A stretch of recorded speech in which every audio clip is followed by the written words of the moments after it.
Example number 8 इसमें देखते हैं, इसमें क्या बोल रहा है कि आपको देखिए फाइंड द एंगल, क्या बच्चों, find the angle between the pair of lines. क्या बच्चों आपको दिमाग में ही छप गया कि आपको एंगल यहाँ पूछ रहा है। जब एंगल आपको पूछ रहा है तो आपको ये 3D में क्या होता है बच्चों, उसका जानते हैं कि इसमें cos थीटा से रिलेटेड होता है, और यहाँ पर क्या होता है उसका फॉर्मूला, उसमें DRS पूछता है। DRS, जब DRS पूछता है तो आपको ये दो लाइन दिया, और ये देखिए ये पहला लाइन दिया और ये दूसरा लाइन दिया, और ये पहला लाइन किस में दिया, कार्टेशियन फॉर्म दिया, ये भी कार्टेशियन फॉर्म है। तो आप जानते हैं बच्चों कि इसमें DRS कहाँ होता है, आप लाइन के इक्वेशन कहाँ जानते हैं कि कार्टेशियन फॉर्म में। आप यही जानते हैं कि देखिए यहाँ पर सॉल्यूशन में अगर लिखूं बच्चों कि x minus x1 upon a और y minus y1 upon b और z minus z1 upon c होता है। आप जानते हैं कि a और b और जो c होता है यही क्या होता है, DRS होता है। क्या बच्चों, DRS होता है। क्या बच्चों, DRS होता है। और जो x1 y1 और z1 होता है वो पॉइंट होता है। लेकिन हम लोग को अगर हम लोग को लिखना है कि एंगल लिखना है तो एंगल के लिए फॉर्मूला हम लोग क्या जानते हैं बच्चों, एंगल के लिए यही ना फॉर्मूला जानते हैं कि cos theta equal to a1 into a2 plus b1 into b2 और c1 into c2 अपॉन क्या बच्चों, रूट अंडर a1 का स्क्वायर प्लस b2 का स्क्वायर प्लस c2 का स्क्वायर, यही होता है। और यहाँ दूसरा क्या होता है, a2 का स्क्वायर प्लस b2 का स्क्वायर और प्लस c2 का स्क्वायर। यानी आपको जो आपको a1 a2 a1 b1 और c1 दिख रहा है, इसका मतलब ये जो होता है ये पहला लाइन का DRS होता है 354। और जो a2 b2 c2 दिया आपको दूसरी लाइन का DRS दिया, और नीचे भी DRS का ही ऐसी आपको क्या स्क्वायर लेकर रूट अंडर किया गया, सम किया गया, वैसे सेकंड वाला को किया गया। ले आप इसमें देखिए कि इसमें खाली DRS का प्रयोग किया जा रहा था। तो मेन फोकस इस पे लाइन में आपको दिया है, कार्टेशियन फॉर्म दिया है, आपको कहां जाना चाहिए, आपको DRS पे फोकस जाना चाहिए कि DRS में कहां। तो आप जानते हैं कि आपका कार्टेशियन फॉर्म का जो होता है इक्वेशन 3D का लाइन होता है, इसमें DRS क्या ABC होता है, ये जो नीचे वाला दिया रहा तो वही का DRS होता है। तो आपको मैं पूछूं कि बच्चों इसमें DRS क्या है, तो इसमें आप बोलिएगा कि सर लाइन 1 का जो आपको DRS है उसके a1 इक्वल टू 3 है और b1 इक्वल टू 5 है और c1 इक्वल टू क्या बच्चों, c1 इक्वल टू 4 है, ये हुआ। और लाइन 2 का मैं पूछ लूं बच्चों, तो लाइन 2 का आप ही बोलिएगा क्या सर कि a2 इक्वल टू क्या होगा बच्चों, यहाँ 1 होगा, और b2 इक्वल टू क्या होगा सर 1 होगा, और c2 इक्वल टू 2 होगा, यही होगा। अब वैल्यू को हम लोग को पुट करना सिंपली सा, कुछ नहीं करना बच्चों। इसमें क्या देखिए cos थीटा बराबर हम लोग पुट करें तो इसमें क्या होगा, cos थीटा इक्वल टू, यहाँ सबसे पहले ये मॉड दे दे, मॉड क्या, ये पॉजिटिव वैल्यू देता है। क्या बच्चों, जो भी रहेगा पॉजिटिव नहीं रहेगा, हमने यहाँ पर तो देखिए यहाँ पर cos थीटा जब ये हुआ जब ये आया तो यहाँ पर cos थीटा के a1 into a2 यानी 3 into 1, तो 3 into a1 करेंगे तो इसमें क्या होगा बच्चों, 3 हो जाएगा, हुआ कि नहीं हुआ।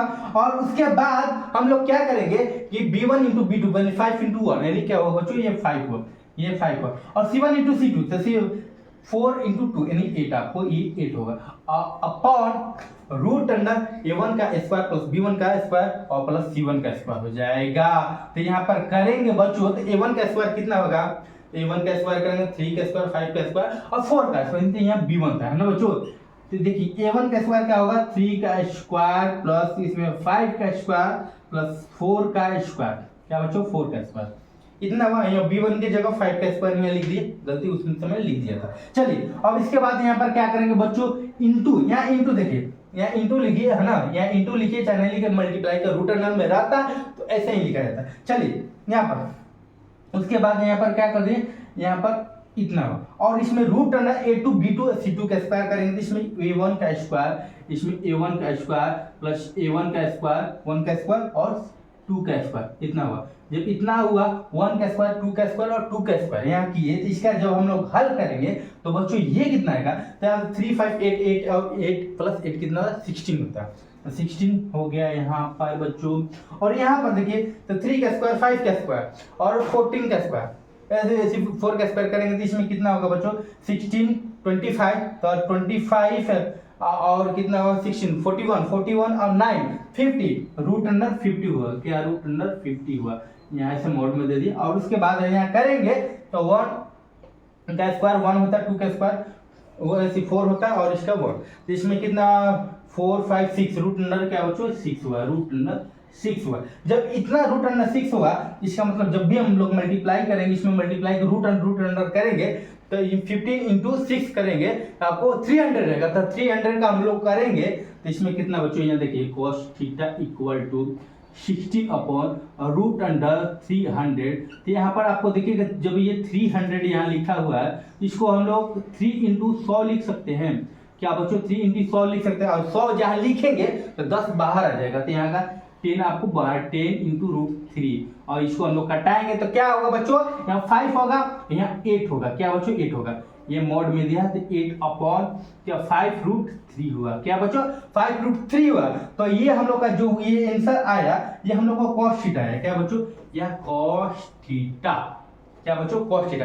अगर आप इसको लिखना चाहते हैं कि अगर रूट को हम लोग ऊपर ले लेते हैं तो इसको रेशनलाइज कर दीजिए, कुछ नहीं 8 इंटू रूट 3 होगा, और यहाँ क्या होगा बच्चों 5 रूट 3 इंटू रूट 3 कीजिएगा तो इसमें 8 रूट 3 हो जाएगा, और ये 3 कितना हो जाएगा बच्चों, ये आपको 3 एक बन जाएगा और ये 5 से मल्टीप्लाई यानी 15 हो जाएगा। यानी थीटा बराबर हम लोग लिखेंगे तो यहाँ थीटा बराबर हम लोग लिखेंगे तो बच्चों क्या है, cos इनवर्स 8 रूट 3 अपॉन 15 कर देंगे, आंसर हुआ। और ये क्योंकि पॉजिटिव था तो मॉड हट गया, मॉड हट के यही आपका आंसर हुआ। तो आपको इस तरह का क्वेश्चन आपको मिलेंगे जितने भी आप एग्जाम दीजिए, कॉम्पिटिटिव एग्जाम, इससे ज्यादा नहीं पूछता है। एंगल बिटवीन टू लाइंस के बारे में इससे ही पूछेगा।